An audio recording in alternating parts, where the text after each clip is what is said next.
Olá, gente! Estamos aqui direto de Portugal, né? E estamos aqui com Carlos Spencer, né? Carlos, em que localidade de Portugal eu estou? Estamos no distrito de Santarém, na localidade de Califórnia.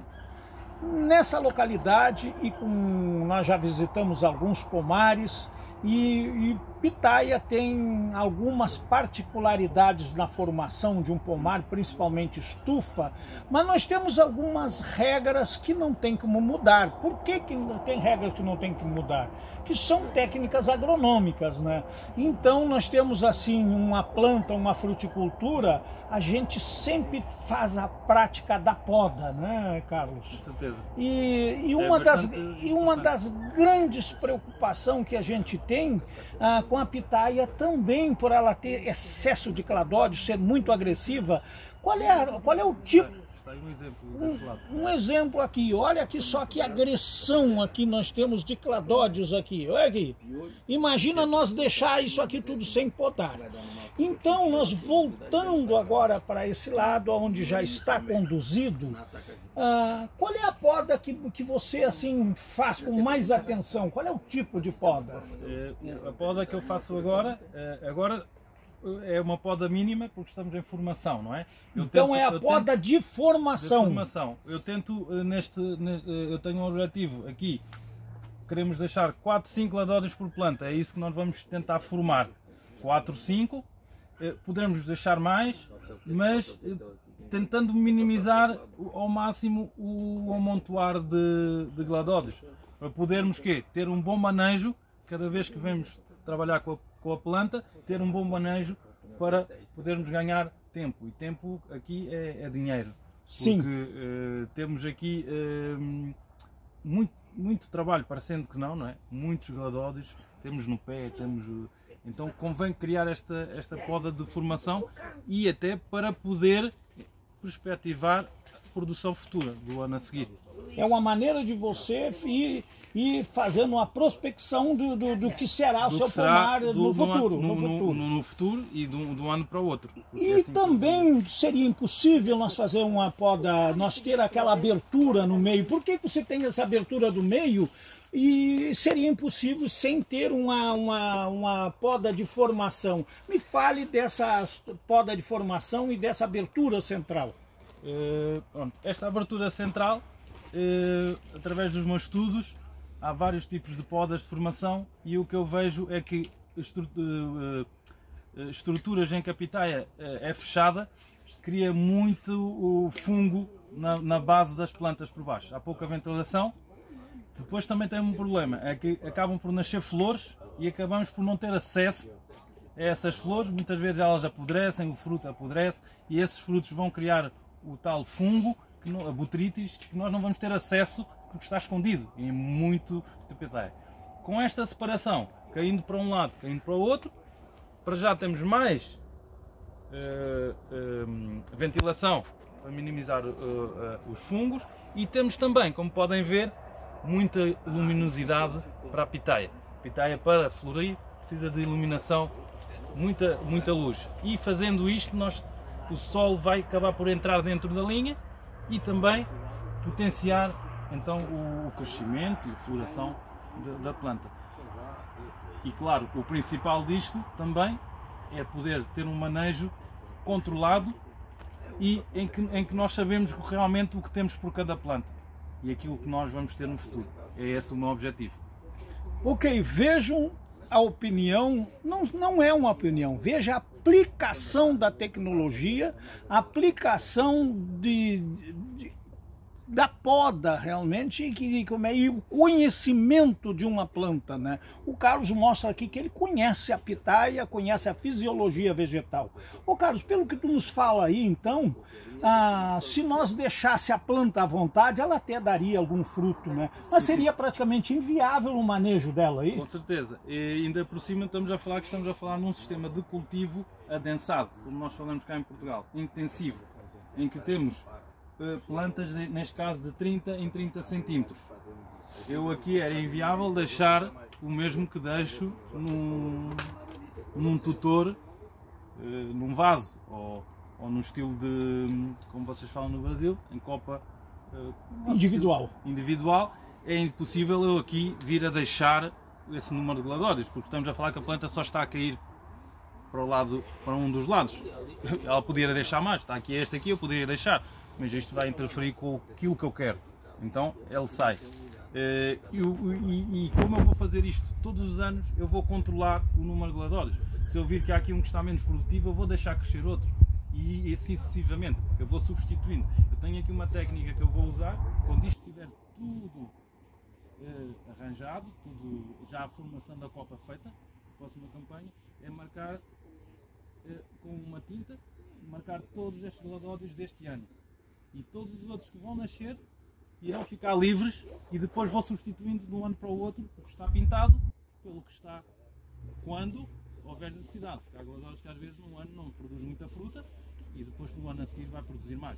Se eu vir que está ainda produtivo, eu não vou estar a retirar esse gladório, porque ele já está mais avançado do que o outro que vai nascer, não é? Então não vamos estar aqui a atrasar uma campanha, não vou, agora vou cortar isto aqui só para nascer um novo. Não, nós controlamos a produtividade de cada gladório. É isso que nós temos, pelo menos no meu entender, aquilo que tenho estudado e agora que quero aplicar. Aplicar.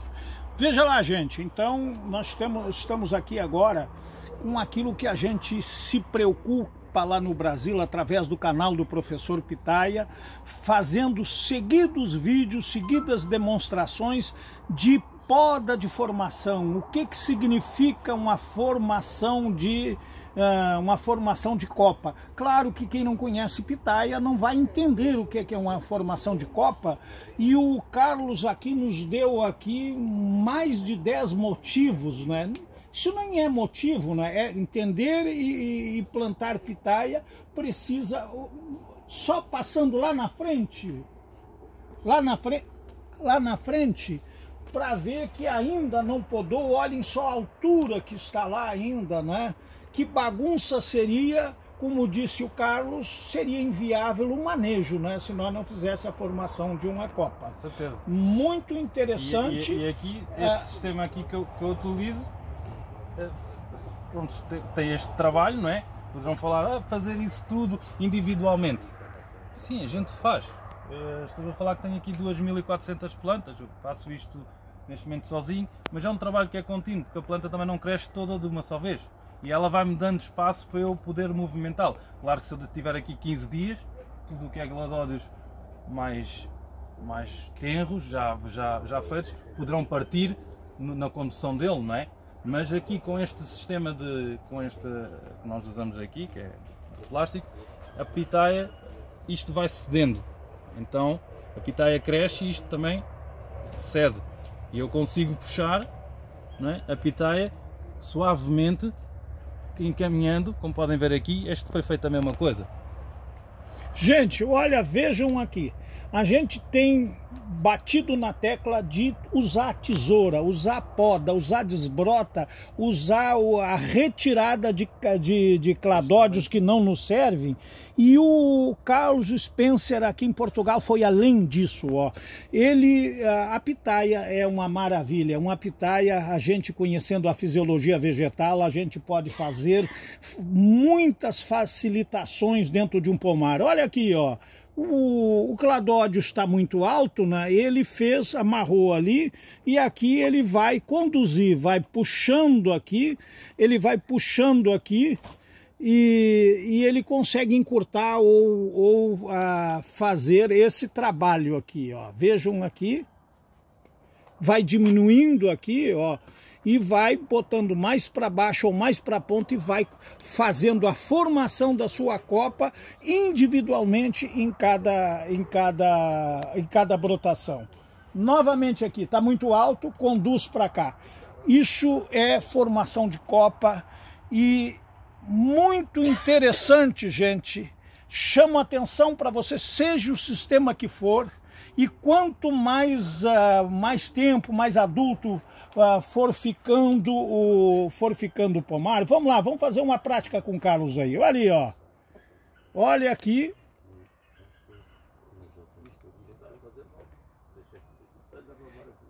Isso aí, ó, é uma maneira de você conduzir os cladódios lá no topo, dar uma formação e com certeza as facilidades de manejo, a facilidade, a dificuldade de patógenos, de pragas se estabelecerem aí dentro com essa entrada de sol. O vídeo número 1 do professor Pitaia já se preocupava muito com isso, e depois disso a gente fala em vários vídeos que a gente se preocupa com essa abertura central e a entrada de sol. Nós nos preocupamos, foi a primeira preocupação que teve o professor Pitaia no seu vídeo, foi informação de copa. Isso, da onde o Carlos e o professor Pitaia batem nessa tecla?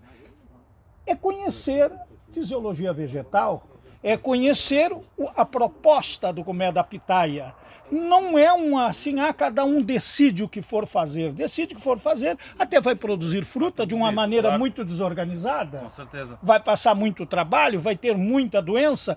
E nossa proposta, a proposta do canal do professor Pitaia é trazer para vocês as informações técnicas, é pensar na viabilidade econômica da pitaia. Até porque se houver uma standardização dos cultivos, a gente mais rapidamente consegue chegar ao motivo de um patogénio.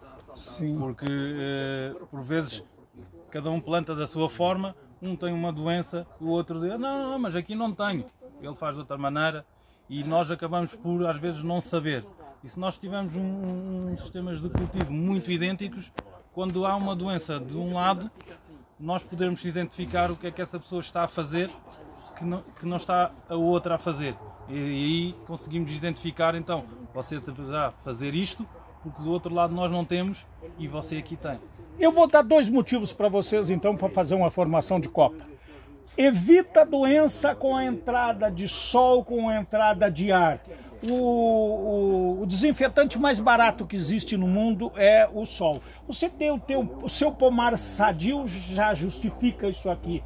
E segundo a pitaia, ela induz a sua florada com luminosidade. Então, se nós tiver raios de luz entrando aqui dentro, mais formação nessa entrada de raio de luz, você vai produzir mais. Então, temos aqui um exemplo de um fungo que está a acontecer neste momento. Ainda tenho que dar aqui um foliar, que ainda não dei nada nesta altura, ou cobre ou sabão potássio. Eu vou começar com sabão potássio. E podem ver aqui, está aqui um fungo, mas devido, mesmo estando em estufa, que podem dizer tem pouca ventilação, mas vejam que ela já secou. Não ataca a planta, secou, fica... Ó.